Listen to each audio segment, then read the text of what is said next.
Hello everyone, I'm Annie Gibbins and you're listening to Memoirs of Successful Women, the podcast where you get to hear candid conversations with fascinating women from around the globe who share aspects of their business and life journey, how they measure their success and what they have learnt along the way.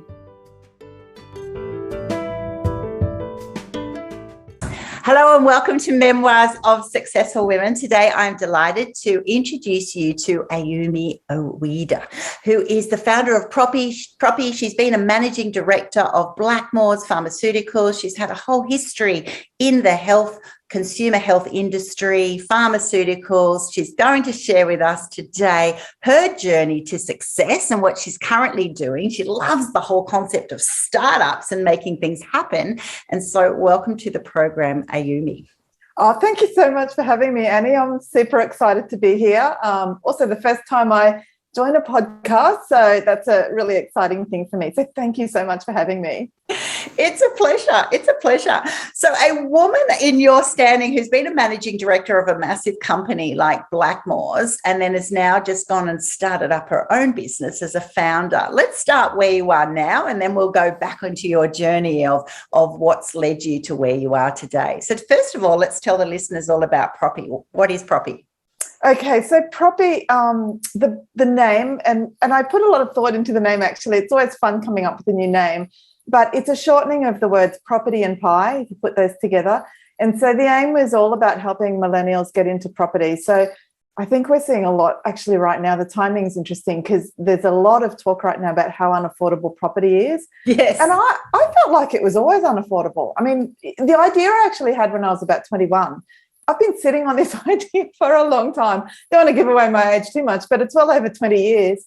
And it just really amazed me that it hadn't been done. So because the situation has gotten so much worse now, and I have stepkids who are adults, and they were struggling to get into property. So they're now 26 and 30, and we had to help them out, and they weren't going to sort of be able to get that leg up. And that's happening a lot more now. So I felt like we needed to introduce a stepping stone for millennials so that they could get into property. And so what Proppy is, it's all about owning a piece of the property pie. So you can go in with the creative team. It could be 2 people, it could be 3 people. It's an online platform. So in a few words, if I describe it, it is a mortgage sharing matchmaker platform. So you go on there, you create your profile, you decide how much your budget is, how much share you want to own. So it could be like 40 to 60%, there's a range. And then you decide whether you want to live in it or whether you're happy to be an investor. Mm-hmm. And we've put a little algorithm in there. It will match people up so that you can find people who complement your profile. And the best part, of course, is you choose the property you want to buy. So it's not like fractional property investment. You're actually buying, say, a half of a property that you really want to buy and one that you may have aspirations to wholly own later or not. You might just decide it's a good investment. But the idea is to really reduce the upfront costs so that you can get in. Because right now, I mean, if you want to buy like a $500,000 place, which, in the major cities, you don't get much for that. You've got to save well over 6 figures, probably somewhere around $120,000 to $140,000, depending on the state. It's really hard to do that. So this helps people sort of save half the amount, get in sooner.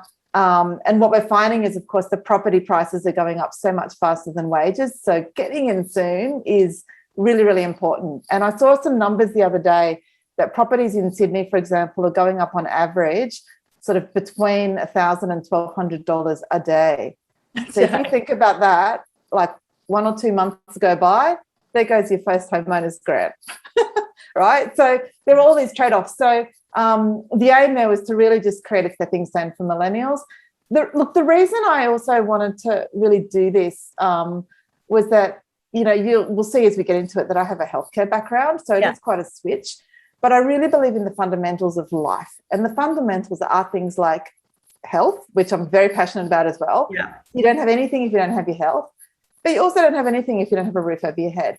And I strongly believe that if you don't have, and it does go beyond just the idea of shelter, and that's the basics part of it, but if you don't have a plan, and property is such a massive part of the Australian culture, if you don't feel like you're making inroads into owning property, because it's kind of an assumption that we all will for a lot of people, but we just don't know when that will happen. it's very hard to get the most out of your own potential. And, you know, if we all aspire to reach our potential, and I think we all do, we don't know what that is, and we have to sort of test that through life. But if you don't have those basics covered, health and shelter, it's very hard to drive your whole, whether it's your career, your potential, your passions, drive those forward. And so I see really strong links between those two. I also see, and I think we're seeing this through COVID now, is that if you don't have that housing part sorted, there is a real downward spiral when it comes to your mental well-being as well. And you start to get into these mental traps. And I just feel really strongly about helping people to sort of have the basics, but also be their best.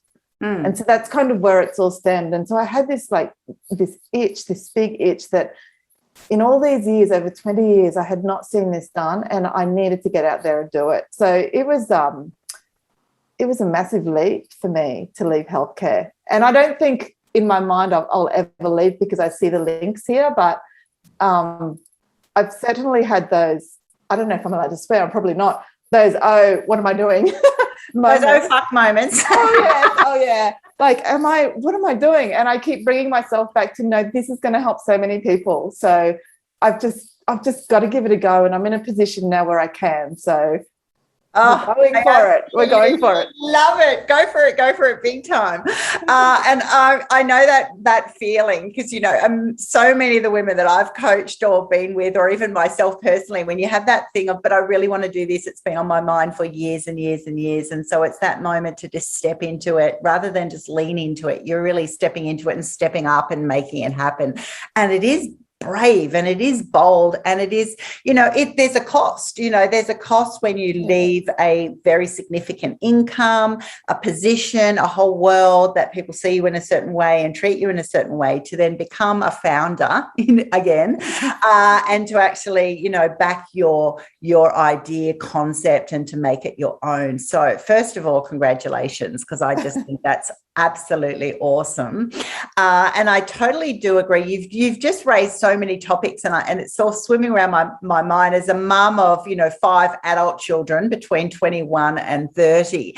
That concept, particularly in Sydney, Australia, where we are, and when you actually look at how much properties cost, and it is, there's so many young adults, these millennials and Gen Zs now, who are actually going, oh my gosh, it's not even affordable. But it has been that interesting concept in Australia that it is the Australian dream, and I grew up with that. Like, the big thing in life is, to obviously be healthy and happy, but to actually own a property that's yours. Your home is your castle kind of concept. We've even got a movie about it, which is hilarious. So this concept, and my kids have done that same thing of, well, is it even realistic that you'd own your own property? So I actually think this is amazing. Your design of your company sounds like speed dating kind of, it's like a date for getting the whole package right. But there's so many aspects of that package, right? It's where the property is, that's right. If you want to live in it, you obviously both can't live in it if you're teaming up with someone. How many people do you partner with? Do you partner with people that you don't even, obviously know? What do you know about them? It sort of brings, from the older demographic of society, they'd be going, risk, concern, this and that, whatever. Whereas actually millennials are just going opportunity, to just give me an opportunity I didn't have before. That is life. There is a lot more uncertainty in this generation coming through. And also it's that's right. The concept that you can then, do that. I mean, we did that with a boat, for example. We shared a boat with 3 parties, because you kind of go, well, are you going to use it all the time, and is it opportunity and things like that? So I find this concept amazing. What have been your biggest challenges then, when you've got a passionate dream, you've always wanted to do it, and then you've now started up your own business? What has been the biggest challenges for you to do that? Was it also the practicalities? There's both. There are definitely a lot of things that seemed like showstoppers along the way. So, like, if I just wind the clock back, so back when I was 21 or 22, right? And the funny thing is, I'm actually a very risk-averse person, and so I was the sort of person who would never have gone in even with a boyfriend to buy property. But when I was about 21 or 22, I rang around a bunch of these, like, these growth funds, your Macquarie's, your BTs, perpetuals. And I actually rang them and I said, look, I want to buy a quarter share of a property. Can you find some other people? Because I was looking at it from I need to get in, I need a legal framework. As long as we've got contracts, I'm okay to go in with strangers because we'll have the law to protect us if we set it up right. Yeah. But I wasn't prepared to go in emotionally. So I've always viewed property as a financial transaction, not an emotional one as such. Right. And that's just not the reality for most people. It's a very emotional purchase, right? Yes. And they all said to me, oh, no, we don't do that. And I'm like, yeah, no, I know you don't do that, but can't you like find a couple of people? I'm sure there'd be other people like me. And they all just sort of said, no, you don't understand. We don't do that. We don't have a product. And I'm like, what do you mean you don't have a product? And they said, well, we don't sell that. And I said, yeah, but can't you just do it? I was so naive, right? I didn't realize that they have their portfolio of things they can sell, and anything outside of that is not on, it's just not for sale, right? So it kind of never happened. So the way I saw it was, as long as you have a legal framework set up, and where you see these messy situations unfold with breakups in relationships and whatnot, is because they haven't had that upfront discussion and really contract put in place. Yeah. And it's really awkward. Like, you're really going to say to your partner or your friend, we need to have a contract, subtext, I don't trust you, right? It's like the prenup. Yeah, exactly. Yeah. Right. Yeah, so it doesn't work out. But I am a really big believer in, and it's in business as well, right? You would never do business with someone without having the right contracts in place. And when you work for multinationals, it's without question. Exactly. It's okay, we're all happy, we all agree, you don't trust us, we don't trust you, we all have good intentions. We'll hope we never come back to the contract, and you almost never do. But it's just the smart way to operate. And so I really wanted to make sure we were applying that. So property does have that legal framework set and done. There's a base co-ownership agreement. We've done all of the steps required. We've partnered up with Australia's biggest conveyancing lawyers who are national. And we've done all those hard yards so we can say to our customers, here's a base contract you can use. If you want to tailor it, you can do that as well. But we wanted to just make it really easy so that became more the norm of, yes, let's all go in, eyes wide open, smart. And the other thing is very clear on how we're going to exit from the property. And this is what the interesting thing is about this. It's everyone doesn't have to sell together. You can just sell your share. So that's a major change. So when you want to exit, you'll be able to put your share of the property back up on the site and sell it to someone who wants to buy that portion. So we have not seen that in the market before. So, it wasn't the original intent to do that, but the feedback that we got when we were sort of doing our research and asking millennials what they wanted, that flexibility of exit was incredibly important. So we've built that in. So it's quite a change to the mindset. But what I'm hoping is that we're doing is setting it up so it's in a very kind of not risk-free. Nothing is risk-free, of course, but we manage the risk and people go in with their eyes wide open, knowing exactly what they're doing. And I think that's one of the biggest points, and I'll definitely be sharing this with my kids as a concept. I think they'll love it because, one, millennials don't think forever. We did that. You buy a house and it's your house sort of forever or till you get old or whatever. And so, whereas that's right, a millennial mindset is very temporary. Things can change. I'm assuming it will, and those sorts of issues. Plus, I love that concept of you actually going in from a business perspective and just covering all bases, because that's right. Most of our, even these big decisions, relationships and housing, that often sort of comes next, come from that emotional, it'll all be wonderful. We'll just stay in the honeymoon phase. And as business women, we know exactly that point that you said, that, you have a contract before the worst scenario and you hope the worst scenario doesn't happen. But when it does, everyone then goes to the contract. And so many times in life, that's where the pain point is for everyone concerned, actually, that it wasn't actually put up front. So I actually love that concept that before you do anything, let's just make sure that it is all perfect, as perfect as it can be, so that it can, so you can just make wise choices. So this is very, very exciting. Wonderful. And so let's then backtrack a little bit. Then you were CEO or managing director of Blackmores Pharmaceuticals. So what was your journey? You still, look incredibly young, very capable young woman. So how did you end up having that role, and why was it important? You've mentioned a few times that you're all into health, and I know you're a runner and you love getting outdoors, so it really does suit, you know, who you are. And so what was it like, one, being in that industry, and also what changes did you make in that space? Yeah, so look, it's funny. So Blackmores it is an amazing Australian company, right? It's an iconic company, and I had the absolute privilege of getting to know Marcus Blackmore, who's the founder. His father, Maurice Blackmore, he introduced naturopathy into Australia, and they fought a lot of the battles of trying to bring natural health to the forefront in Australia. So it's really funny when you look around the world, most cultures, whether it's through Asian cultures, Latin American, European, are very strongly grounded in natural health, so plant-derived treatment remedies, right? But the Australian culture is not, interestingly, and there's been a lot of opposition to that over the decades. And so Marcus and his father, Maurice, had to really fight a lot of those battles. And so it's been really interesting to see how they've transformed the industry. Now, of course, everything's changing. Natural health is on trend. Everybody's looking for natural solutions. They're moving away from drugs. So I was in pharmaceuticals before, and a lot of, as you go down in the younger sort of generations, you see the proportion of usage of natural products to, I'll call them drugs, but I mean medicines, right? I'm not talking illicit or anything.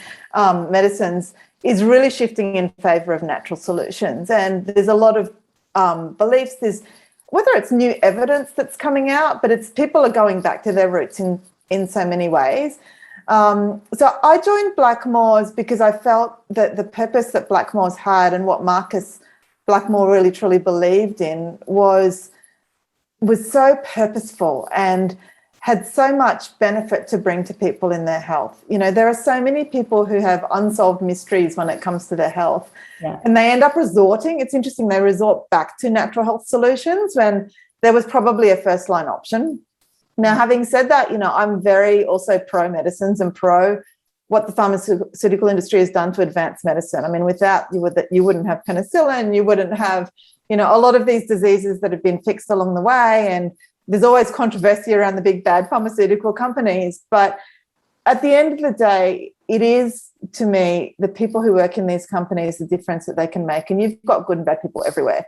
But what I will say is that medicine has been advanced in a really important way. You know, we should not be dying of heart attacks today.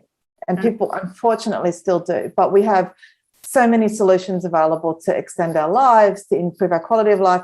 And, you know, I made a decision very young, actually. I've always been a bit decisive, but when I was 14, I was highly inspired by this book I read called Strong Medicine by Arthur Haley. And it was actually all about a lady who started as a sales rep in a pharmaceutical company, and she worked her way up. But what was incredibly inspiring to me was the impact that she was able to make through her career. And that was something that stuck with me. With reading that book, I decided I was going to become a pharmacist, not to be a pharmacist, but to join the pharmaceutical industry. And that was my goal. So I pardon me.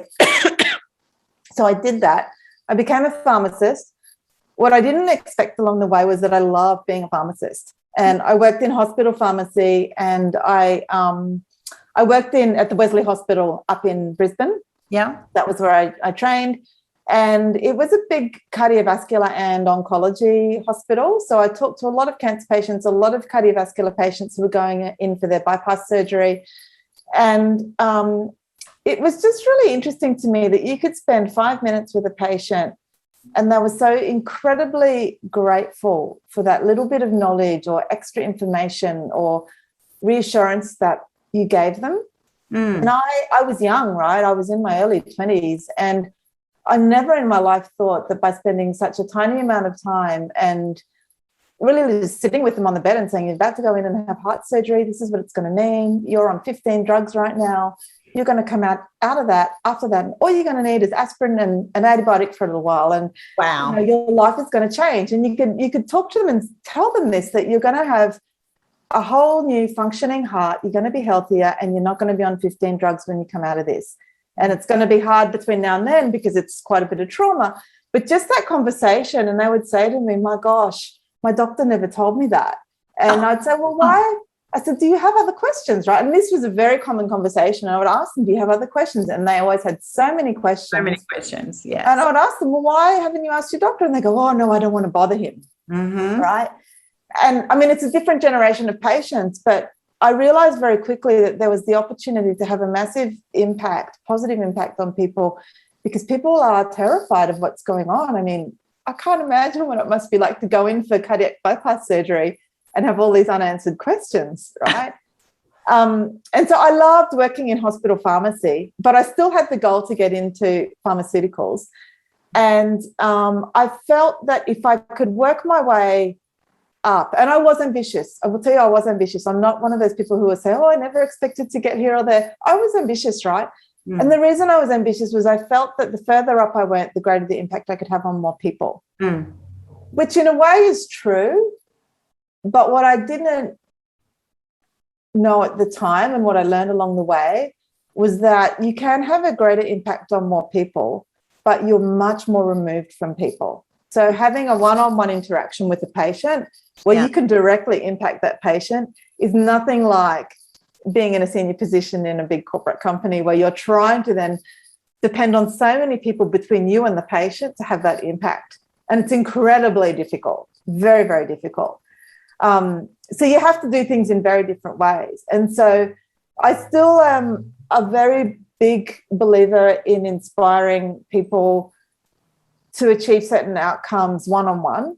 And what I mean by that is when I moved into my first general management role, and I worked for Bayer, which is a German company. So we had a lot of Germans, and there was a very senior German executive who said to me, right, as you move up, I have one piece of advice for you. I said, oh, okay, yep, I'm all ears. And he said, you will have to learn and switch from managing through people to managing through numbers.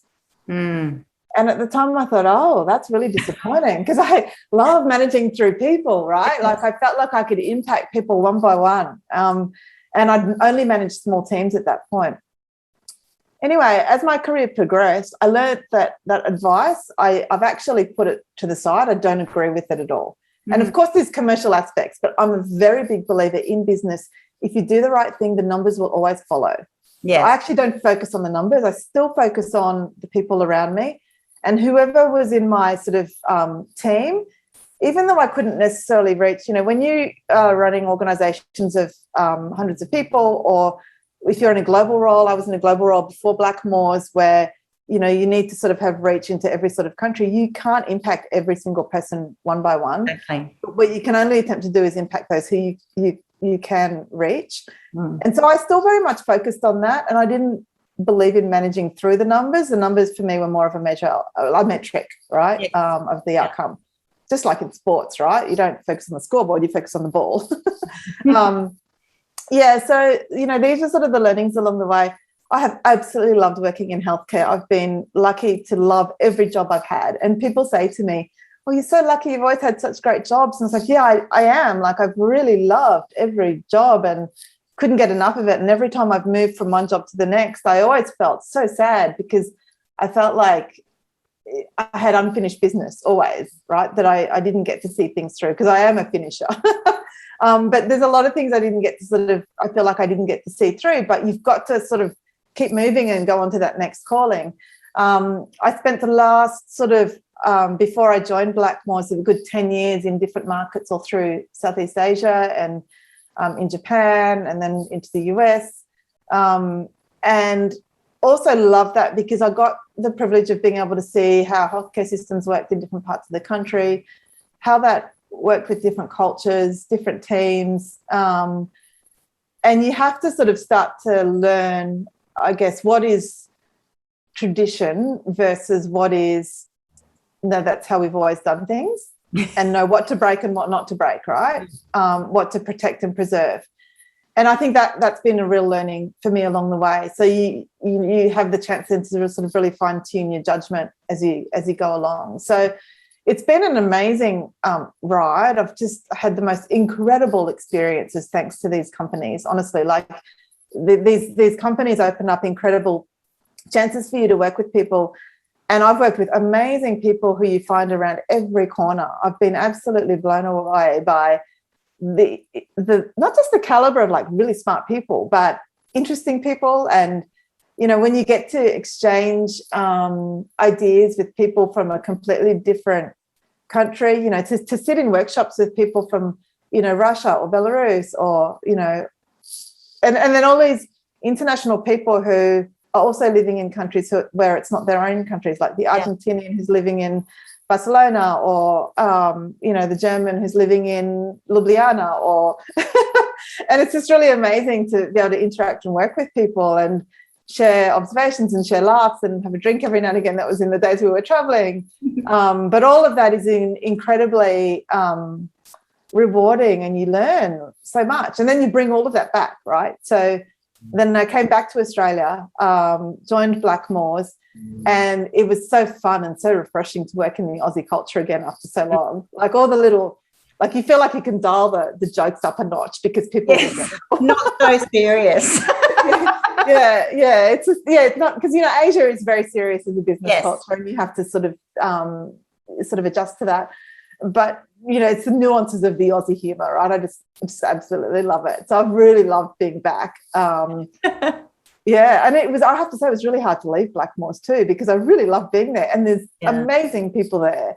Again, I did feel like job unfinished, but the timing of what was happening in property and real estate, I just had to go. You had to say, yeah, I did. And you're also looking at your runway too, right? So you've got to give yourself time to be able to make an impact.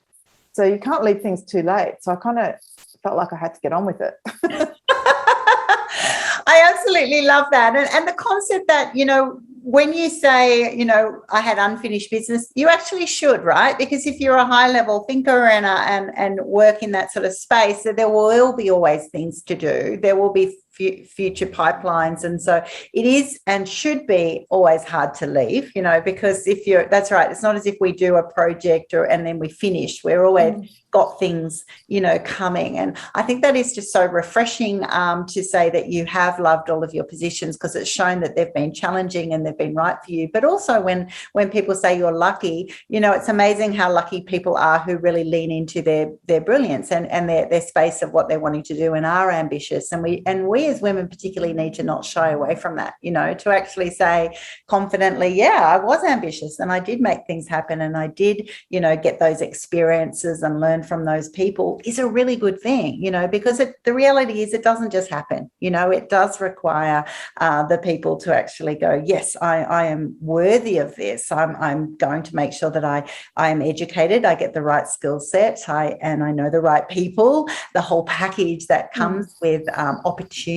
So I think that's great. I think it's fascinating too what you said about, you know, that divide when you become a senior executive, and I found this one a really hard learning curve as well of you know, that you then suddenly go into a different space which takes you further away from that core love. You know, I'm also a CEO of an eye health charity, and so I want to actually help people save sight, and you're there for those reasons, but then you're also then managing a company and dealing with that. And so it's that reality that you then have the power to have more influence, become an influencer and a change manager, and have the ability to implement incredible strategy and outcomes for people without, but you have to then give up those immediate deeper contacts. So I feel like you get that breadth, but you don't get that soul focus. You know, if it takes me back to those days when I started as a nurse, actually, and you go, that's right, you have those profound moments at someone's life, and I can picture that when you were at that person's cardiothoracic surgery. You know, it's like, yes, you know, you remember those moments because you do actually personally impact someone in an incredible way, really. And they'll remember you, you know, they'll come back and go, oh, there was this lovely pharmacist at this stage and I really needed it. It's incredible too in that, and I come across this a lot too, of the amount of people who don't ask questions to health professionals, you know, that particularly, I think there's a real divide in the, you know, 70 pluses, particularly in Australia, who just think if the doctor thought I needed to know it, he would have told me. And so they do have all of those questions. And that's actually a reminder for those listening in that always ask questions. If you've got questions, it doesn't matter if it's about your heart. We'll have it about their eyes. You'll have it in different sectors. Always ask questions, because that's absolutely how we learn. You've mentioned too culturally different, how different people are. Do you think a lot of that is as a change manager and an executive? Do you think it is mindset differences in different countries? Do you think it's a lot on just tradition, the way we've always done things? Is it a seniority thing that young execs want to change things, but they feel that they can't because older people are still in those positions, and so therefore they can't sort of assert themselves in those new ways? What have you picked up on that global difference culture? Oh, gosh, it's all of the above, right? And very specific country by country. So it's interesting what you learn. I'll give maybe like Singapore as one example and Japan as another. And I think until you're in those countries, you don't see what the extremes are. But when you take an axis and you look at people who have individual mindsets versus a group mindset. When I say group mindset, it's like the village. Japan has very much a village culture where the whole is much more important than the individual. Yes. And Singapore has a very individualistic mindset. And I actually put them on complete opposite extremes. So the way that then manifests in the working culture is very different. And, when I worked in Singapore, I was there for 2 years, but I would say there was something that bugged me about Singapore for years after I left, because I felt like it was the one role where I couldn't get the team working where the sum of the parts was greater. Like in other markets, I had been able to, and most of the time you inherit teams, right? But I had been able to get those teams working in a way where we got disproportionate results because the glue got really sticky and we were able to all run in the same direction and leverage all the strengths. Absolutely. And that's all finding the right chemistry and the balance in the team. And I think one of the critical pieces of success for any team is building memories together. And, you get a lot of scrutiny when you work in publicly listed companies for doing certain things. But I always look for what are those things we can do together that whether it's, in Japan, we climbed Mount Fuji together, which is, you do that through the night and you're really tired and it's really cold and it's really hard and you do it together. Or, and in New Zealand, we had the chance to swim with dolphins together, right? In the freezing cold water, and we had to share the warm hose around and hot water down each other's backs. But if you can build those memories together, you build this incredible dynamic in business. But in Singapore, I felt like I never got there. I just couldn't get that team working together. And I had the chance there to recruit a number of people, and I recruited really smart people, what I would call A talent.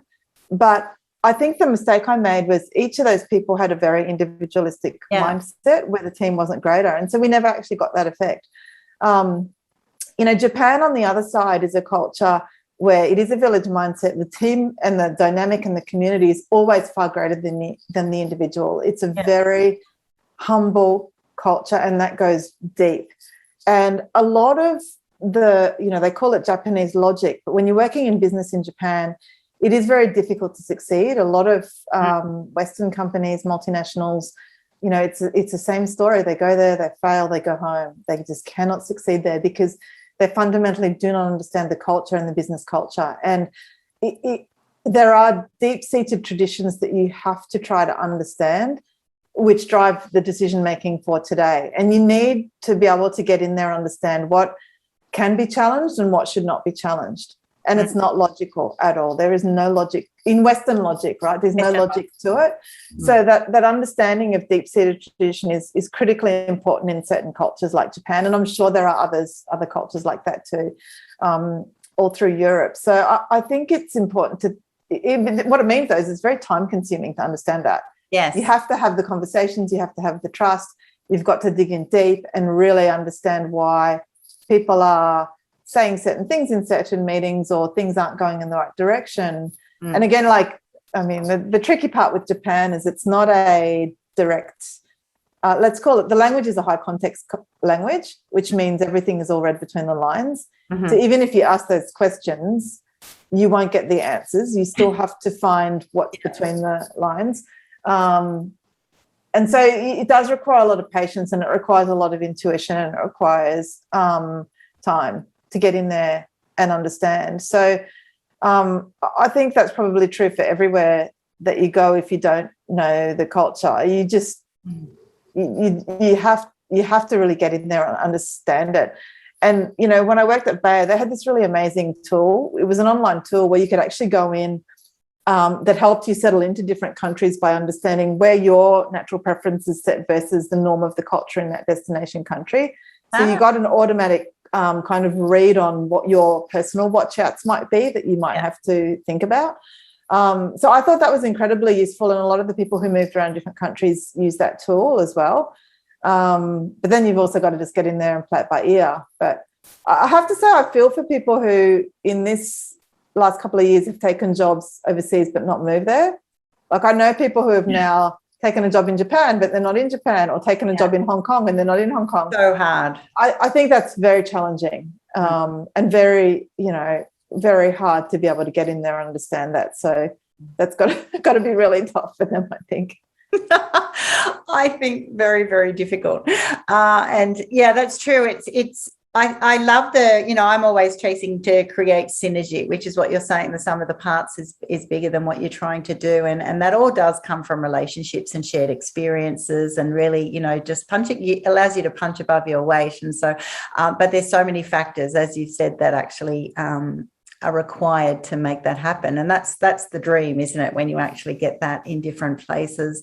And so there's pros and cons, and I've seen that in different countries as well, that you know, that's right, you love that, the all buy in, that Japan culture, but then you also don't get you know, it's to go to that next level up is also the innovators, the risk takers, the, you know, the Elon Musk, the Richard Branson type, or you know, the Ayumi type, who go, you know what, I'm just going to back myself and do that. So, you know, I think it's all a journey, and there's all different elements that we like about different sort of contexts, and it's probably the perfect blend, I think, is when you actually, you create that synergy, but you also have an environment that allows, you know, innovation and excellence and ideas to be tested with the risk of failure, you know, and being okay with that, and which takes us onto a whole other conversation. Oh, yeah. So in your career journey, who has most inspired you?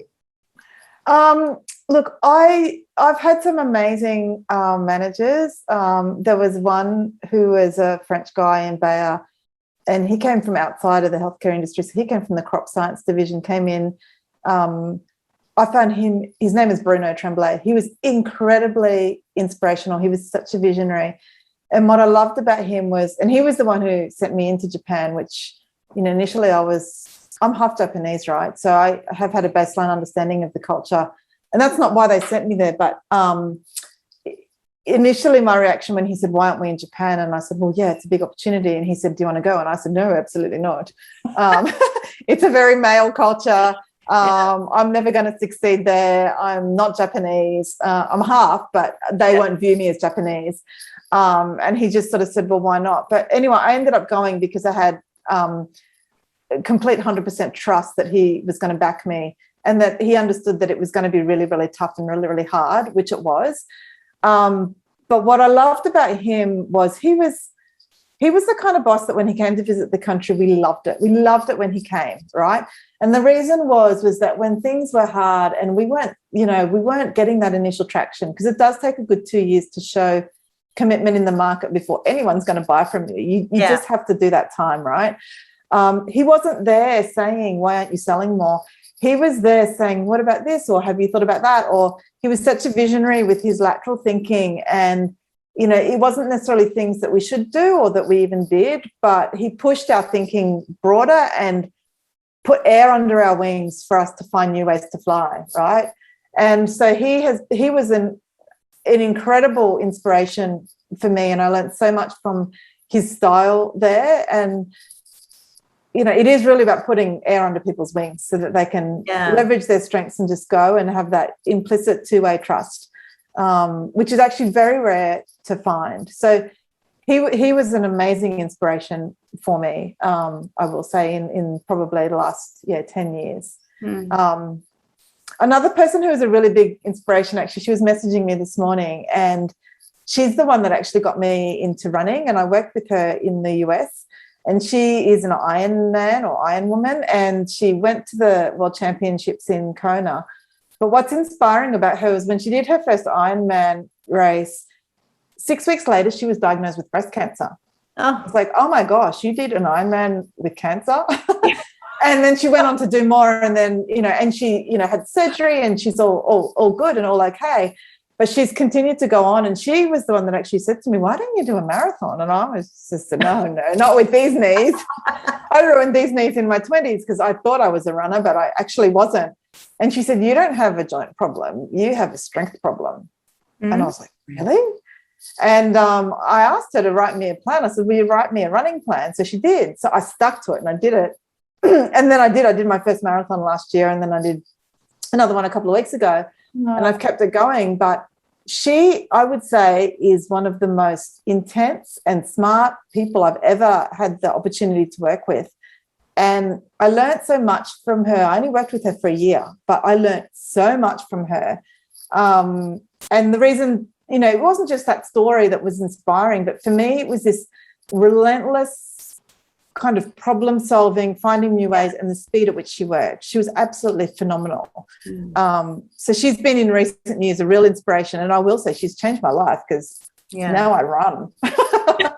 Now you're running everywhere with those strong knees. Yeah. Oh, congratulations on your marathons. That's very, very impressive. And it also is wonderful to push yourself into something. I love it when you turn an I can't to you suddenly I can. And that's just mindset, or those people, that's right, who just suddenly go, well, that's right, you find a way that you can do it. Right? Yeah. And that's what you're saying about that.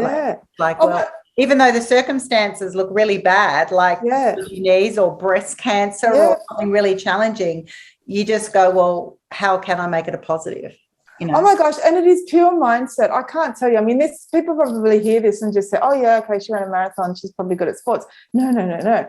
You should know, in primary school, I had the nickname face planter. I was the one that got picked last on every team, and when they were forced to pick me, they would all roll their eyes. I still am the most uncoordinated person. I don't find the rhythm easily. Like it's when it comes to anything sports or athletic, I do not have it. So to kind of set this goal to run a marathon for me was so ridiculous. I can't tell you. I didn't know if I could do it. And I started to tell myself, if I have to walk, I can walk. And then I heard, oh, there's a time limit. You have to finish it in under 6.5 hours. And I was like, oh my gosh, I can't walk and I'm going to have to run. So you sort of go through all of this, and then you get through the training and you just keep going at it. And I can tell you, if it's possible for me, it is possible for anybody, because I am really uncoordinated and slow. I'm slow. But you get there in the end, and that's the main thing. And I tell you what, when you run through that finishing line and the ribbon, you're like going, oh my gosh, it was all worth it, because it's triumphant. It's that's right. It's choosing something to go, I'm not naturally the best at it. I'm not naturally, I even doubted myself. I even had a plan B, backup plan of at least I could walk it or whatever. Mm-hmm. And when you actually do it, it does take you to that next level of confidence, whatever it is. It might, for those listening in, it may be a marathon, and maybe not. It might be maybe that choice to have a startup. It might be that choice to go for that promotion. It might be that choice to choose yourself and your own empowerment over someone else's dominance over you. There's so many different ways that you can apply that same sort of concept to actually just go, just lean in and do it for the sake of it, to test yourself, right? Yeah. Amazing. I think that's the thing with testing yourself. Your limits are far further than what you think. Just go for it. Just do it. Well, it's because we put the limits on. There are no limits. We self-limit constantly. Society self-limits. Mm-hmm. So we do it, society does it. So when you actually go and realize that very concept and actually go, what if there are no limits? Then all of incredible things are possible, Yeah. I have this little voice in my head. It's my grandma. She's, passed away many years ago. But she always used to say, you go for it. And I have that little voice always there. You go for it. You go, girl. I love it. I love your grandma. I had one of those too. Actually, I had two of them. They were like, yeah, you do it. I'm like, oh, yes, I love that. Oh, wow. Well, our time has just gone so fast. Let's finish by, so what does success mean to you? This podcast is called Memoirs of Successful Women, and you are a successful woman, but what do you define as success? Oh, that's such a big question. And I would say that has changed over my life, right? I grew up thinking success was about making money. I'll admit it. I did. I thought the more money you made, the more successful you would be. That's clearly not the case. I think it's about, I do think it's coming back to that earlier point. It's about achieving what you thought you couldn't do. And, for you, it's going to be whatever's important to you. And it can be helping one person. It could be saving up and buying that one thing that you always wanted. It could be for some people, achieving a very happy, stable family is a major goal, depending on what their background was, right? So I'm a really big believer in having goals. I think life is so much better when you've got goals and you start to get near them. So I would say success is actually having a direction and a purpose and having a go to get there. It doesn't even mean you have to achieve it. Just give it a go and try. Fantastic. And I think if you can do that, then you've already pushed yourself further than you would have otherwise been, and that you should be really proud of. Super proud. Beautifully said. So let's finish there. How do people find you? What's your website for property? So it's proppie.com.au. So proppie spelled as in property pie, PROPPIE. .com.au. So we're there. We're on Instagram as well, proppie_Australia. We're on Facebook. We're everywhere on all the social media. I'm on LinkedIn as well. And I'm always happy to talk to anyone about anything if they have any questions about property or, feel free to reach out. That's it. Well, I will be putting all of your details on my podcast platform and my YouTube channel. So don't worry if you missed out anyone. You can definitely find those. Reach out to Ayumi. I think her concept of property is amazing. It's definitely the future. It's a way of making things happen. And that's what this is all about. It's actually saying, you can get limited by, that's right, your immediate finances, your situation. But this is a way to actually make things happen, that you could partner with one, two, many people. There's always a way, and this definitely gives you potential for that financial freedom. That's what you're actually chasing, which is very empowering, which is obviously very important for our own health and wellness ultimately. And just that independence, which we all crave deep down. So thank you so much for being on my program today. I wish you all the best in your future success. Oh, thank you, Annie. It's been a blast. Thank you so much for having me.